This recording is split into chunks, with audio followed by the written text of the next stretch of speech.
Si l'école insiste qu'un enfant fasse un examen, est-ce que c'est obligatoire? Ça dépend. Tout d'abord, je présume que vous me posez la question parce que le parent en question a des problèmes avec le principe de l'examen. D'accord?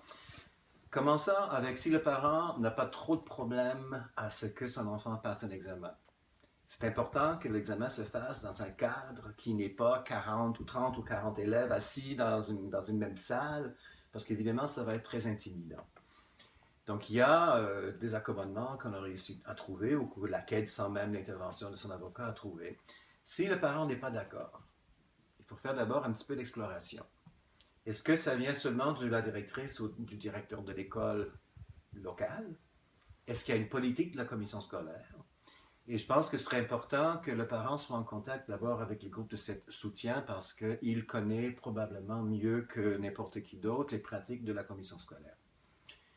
Si la politique de la commission scolaire est rigide, à savoir qu'il y aura un examen, c'est important à ce moment-là de contacter la CAID pour que la CAID puisse intervenir auprès de la commission scolaire. Des fois, c'est parce qu'elle ne connaît pas les propositions, si j'ose dire, du ministère en matière d'évaluation, c'est-à-dire évaluation souple, utilisation du portfolio et ainsi de suite.